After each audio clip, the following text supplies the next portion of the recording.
नमस्कार। स्वागत है मोमल अकेडमी सिक्कर में।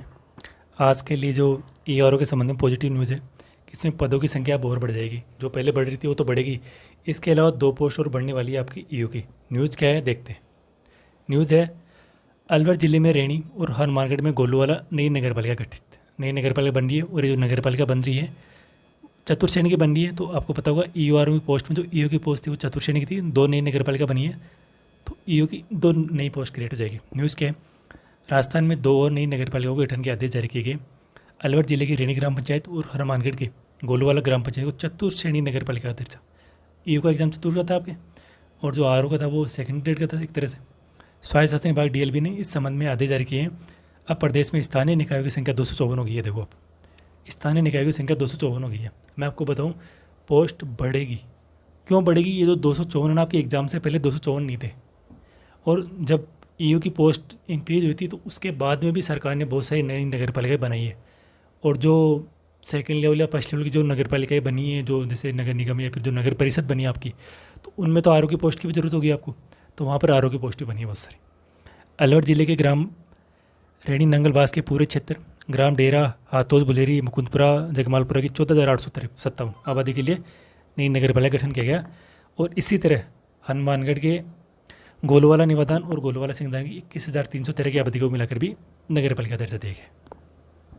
तो ईओ के संबंध में और आरओ के संबंध में पॉजिटिव न्यूज़ है अपने लिए, क्योंकि बच्चे बार बार बोलते हैं कि सर 104 पोस्ट है, पोस्ट बढ़नी चाहिए बढ़नी चाहिए।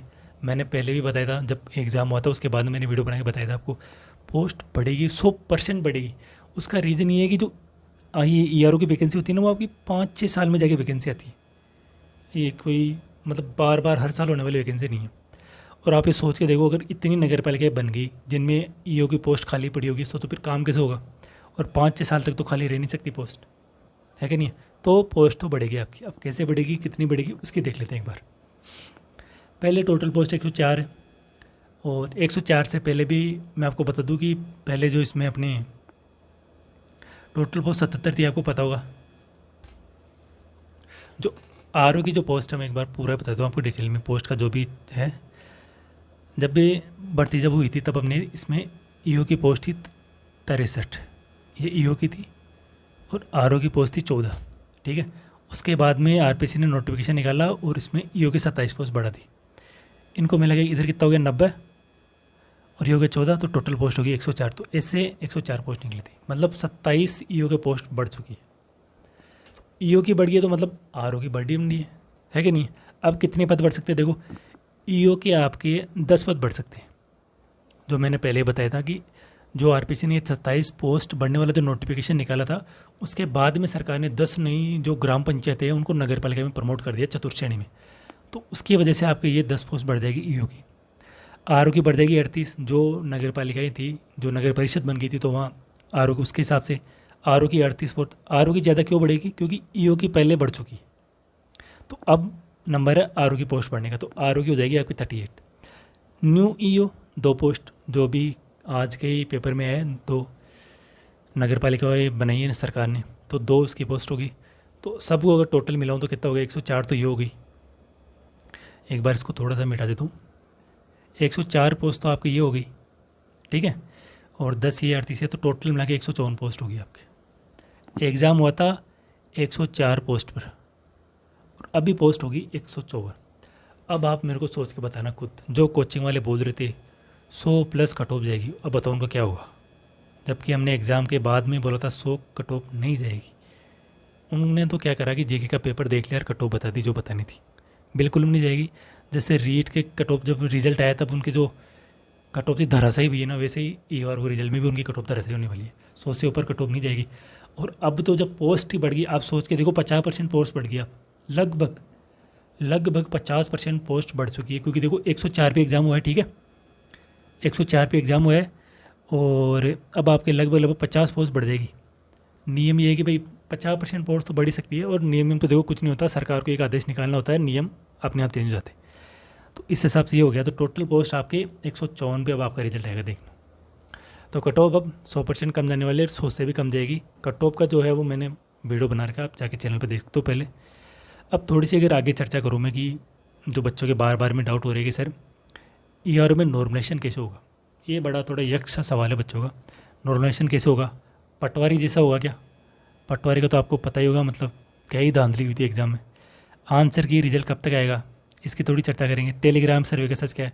बार बार में जो भी बच्चे कमेंट करते हैं वो यही बोलते हैं कि सर टेलीग्राम पे एक लिस्ट डाल रखी है जिसमें लगभग 300 बच्चों के 100+ नंबर है और पोस्ट तो बहुत कम है। अब इसका मैं बताऊंगा आपको इसका रीज़न क्या है, इसका सच क्या है। ये जो है ना, ये झूठा है पूरा। झूठा कैसे है मैं साबित करके बताता हूँ आपको कैसे। पहले इसकी चर्चा कर लूँ मैं नॉर्मलाइजेशन की। तो देखो यार, में नॉर्मलाइजेशन कैसे होगा उसकी मैं थोड़ा सा बता दूँ आपको। पहले जो बच्चे बार बार में कमेंट करके बता रहे हैं कि सर नॉर्मलाइजेशन होता है वो फॉर्मूले के हिसाब से होता है, ये वो जो भी चीज़ है।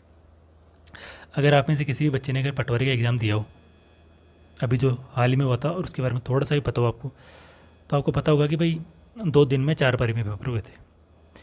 जो फर्स्ट शिफ्ट थी, सेकेंड, ये आपकी सेकेंड शिफ्ट, ये थर्ड शिफ्ट, ये फोर्थ शिफ्ट। इसका जो नॉर्मलाइजेशन का फंडा था ना, मैं बताऊँ आपको, ये जो पारी थी ना, फर्स्ट वाली पारी में लगभग 15 जो नंबर थे प्लस हुए थे बच्चों के, और जो चौथी पारी थी उसके बच्चों के 15 नंबर माइनस हुए थे। अब बताओ कौन सा फॉर्मूला लग रहा है इसमें? मैं आपको बता दूं, चारों पेपर हमने देखे हैं, चारों के चारों पेपर के जो फॉर्मेट था ना क्वेश्चन का, फॉर्मेट समान था। फॉर्मेट समान कैसे था? जैसे मान लो यहाँ पर एक आपने सेंटर के कृषि मिनिस्टर की पोस्ट पूछ ली। जैसे एक क्वेश्चन आया था कि भाई उस समय जो सूचना प्रसारण मंत्री वो कौन थे, तो चारों पेपर में ना किसी न किसी पोस्ट के बारे में पूछ लिया उसने। अगर एक पारी में उसने आरपीएससी के बारे में पूछ लिया कोई सवाल, तो चारों के अंदर है ना आरपीएससी को लेके 4 सवाल पूछ लिया उसने। किसी में कार्यकाल पूछ लिया, किसी में अध्यक्ष पूछ लिया, किसी में हटाने का पूछ लिया, तो किसी ने नियुक्ति पूछ ली। मतलब पेपर का पूरा फॉर्मेट सेम था। ईओआरओ में देखो क्या हुआ है, आपके ईआरओ में भी सेम चीज़ हुई है। ईओआरओ में जो फॉर्मेट था एग्ज़ाम का,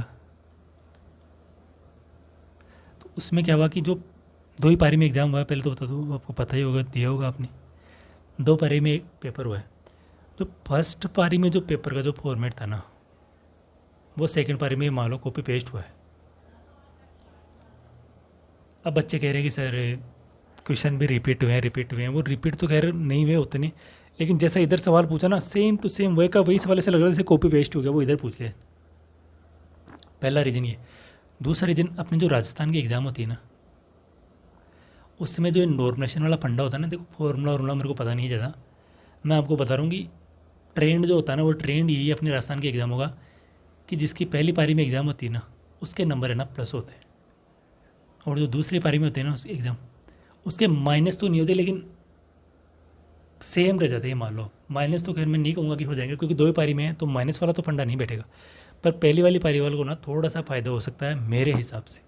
हो सकता है मैं गलत हूँ, लेकिन जहाँ तक मुझे लग रहा है कि फर्स्ट पारी वालों को थोड़ा सा 1 या 2 नंबर का फ़ायदा होगा। फ़ायदा क्यों होगा मैंने बता दिया आपको। फॉर्मेट, जिस बच्चे ने पहली पारी का पेपर देखे गया ना, उसको 3-4 क्वेश्चन तो पहले पता लग गए थे कि भाई ऐसे सवाल आने वाले हैं, तो ये होने वाला है। तो नॉर्मलाइजेशन का मेरे हिसाब से ये है कि जो फर्स्ट पारी में है उसके मान के चलो आप 2 से 3 नंबर मेरे हिसाब से बढ़ ही सकते हैं। ठीक है, सेकंड पारी के कम नहीं होंगे, लेकिन बढ़ने के चांस थोड़े से कम है। बाकी तो रिजल्ट आएगा तब देखें। अपना अगला जो दूसरा सवाल है वो ये है कि आंसर की और आपका रिजल्ट है ना वो कब तक आएगा। देखो इसका तो बिल्कुल सही जवाब बता दूँ, पहले आंसर की चर्चा कर लूँ। आंसर की आपको पता होगा कि ईडी के ऊपर है ना भी प्रकोप चल रहा है एक, और आरपीएससी के ऊपर चल रहा है प्रकोप ईडी का। ईडी का प्रकोप चल रहा है आपके जो सेकंड ग्रेड की आपकी एग्ज़ाम थी उसको लेके चल रहा है। जो बाबूलाल कटारे ने जो पेपर आउट करते हैं उनको लेके लगातार छापे भी और पड़े हैं, नोटिस भी जारी हुए हैं बहुत सारे। तो इसमें क्या हुआ है ईडी वाले मैटर में कि ईडी वाले मैटर की वजह से जो सेकंड ग्रेड की जो बढ़ती है ना वो हाईलाइट होगी। मतलब अभी यूँ लगता है कि जैसे आरपीएससी बाकी एग्ज़ाम लेके भूल ही गई है, उसको उससे लग रहा है कि बस सेकंड ग्रेड की एग्ज़ाम लिया है और सेकंड ग्रेड चल रहा है बस। पहले पेपर रद्द नहीं करे, और जैसे ईडी ने थोड़ी बहुत कार्रवाई करी तो आपको पता होगा कि 2 पेपर रद्द करें और उनका एग्ज़ाम अभी 30 जुलाई के आसपास होने की संभावना है। डालिए डेट, तो बाकी अगर चेंज भी हो सकती है। तो मुझे लगता है कि जो आपके ईआरओ की जो आंसर की और आपका रिजल्ट है वो पहले ये सेकंड ग्रेड वाला जो मैटर निपटेगा ना उसके बाद में आएगा। सेकंड ग्रेड की डेट डाली है उन्होंने 30 जुलाई, तो एग्ज़ाम की है ना जो लगेगी, इसके बाद में ही हो सकता है कुछ। क्योंकि मुझे जैसे लग रहा है कि शायद आरपीसी भूल ही गई है कि उसने ईआरओ का पेपर भी लिया है। उनके तो एक ही दिमाग में बस सेकंड ग्रेड को ख़त्म करो कैसे जैसे करके। सरकार का भी दबाव है क्योंकि ईडी की कार्रवाई हो रही है, तो हो सकता है कि आने वाले चुनाव में मुद्दा बन जाए कि भ्रष्टाचार हो रहा है, पोस्ट बिक रही है वो। तो जो सेकंड ग्रेड 30 जुलाई है ना, आप ये मान के चलो डेडलाइन है अपनी जो आंसर की। रिजल्ट तो बाद में आएगा, अगर आंसर की तो डेडलाइन है 30 जुलाई। जून महीना जाने वाला है, मतलब 1 महीना बच रहा है लगभग। और मेरा ये मानना है कि आपको खुद को ये सोचना चाहिए कि लेट आएगा तो बढ़िया रहेगा मामला। रीज़न बताऊँ मैं आपको, चुनाव है, चुनावी साल है, सरकार जो मांगेगी वो देगी। सरकार जितनी नई नगर पालिका बनाएगी ना, आप ये सोचो कि अपने तो उतना ही फायदा है, क्योंकि जितनी नई नगर पालिका उतनी पर पोस्ट क्रिएट होगी, है कि नहीं।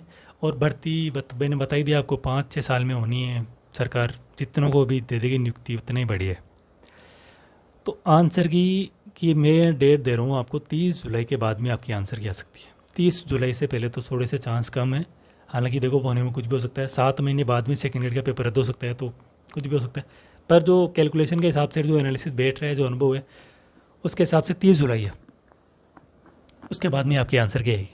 और रिजल्ट का तो देखो अब आंसर की के बाद में पता लग पाएगा। पर मैं ज्वाइनिंग का बता दूँ आपको कि है ना, आपको नवंबर के महीने तक ज्वाइनिंग मिल जाएगी, क्योंकि नवंबर के बाद में लग जाएगी आपकी आचार संहिता। और आचार संहिता लगते ही गवर्नमेंट हो जाएगी स्टॉप, फिर आगे वाला है चुनाव। तो चुनाव से पहले तो गवर्नमेंट ये ज्वाइनिंग तो देखे जाएगी, ये तो पक्का है, कन्फर्म। तो आंसर की वाला जो यार अपना रिजल्ट का बता ही दिया मैंने कि भाई आंसर की बात, और ज्वाइनिंग आपके नवंबर तक पक्का। रीजन आचार संहिता। अगला जो सवाल जो बच्चे बार बार पूछते हैं वो ये है कि टेलीग्राम सर्विस सर, टेलीग्राम में सर बच्चे कोचिंग वालों ने लिस्ट डाल के 300 जो बच्चे हैं उनके 100+ मार्क्स दे रहे हैं। मैं थोड़ा सा आपको बताऊं, अगर आपने किसी ने भी रीट के रिजल्ट को फॉलो किया तो देख लेना। रीट का जो रिजल्ट आया है उसमें कोचिंग वालों ने पहले जनरल की कट ऑफ बताई थी आपके 205, ओबीसी की कट ऑफ वो बता रहे थे 200 के आसपास। जब रिजल्ट आया, जब इसके अपने अध्ययन बोर्ड ने रिजल्ट जारी करा, जनरल की कट ऑफ गई 195 और आपके ओबीसी कट ऑफ गई 175। इतना अंतर बताओ कोचिंग वाले की कट ऑफ से। रीज़न था क्या है? रीज़न था कि पेपर का फॉर्मेट। पहला था नेगेटिव मार्किंग, दूसरा यह था कि टीचर को लग रहा था कि भाई इजी पेपर है, इजी पेपर, इजी पेपर। अपने ईओआरओ में भी सेम था। सेम क्या था? नेगेटिव मार्किंग थी और इजी पेपर था। अब देखो रीट का तो क्या चल सकता है कि भाई हाँ इजी पेपर आएगा, इजी पेपर आएगा, है कि नहीं, क्योंकि वो तो भाई 3600 ग्रेड पे की पोस्ट है। ईओआरओ एक है 4200 की, एक है 4800 की, सेकंड ग्रेड फर्स्ट ग्रेड की बराबर पोस्ट है। उनमें इतना इजी पेपर देना, इसका मतलब ये मत समझना कि कट ऑफ ज़्यादा जाएगी। भाई कोई भी है ना इजी पेपर के हिसाब से तैयारी नहीं करके गया था, ये ध्यान रखना। सब डीप में पढ़ के गए थे, इतना डीप में कि आप सोचोगे नहीं। इजी पेपर के हिसाब से किसी ने तैयारी नहीं करी थी। और जब इजी पेपर दिख गया ना, तो अब इजी पेपर में क्या होता है कि आपके गलत होने के चांसेस ज़्यादा होते हैं।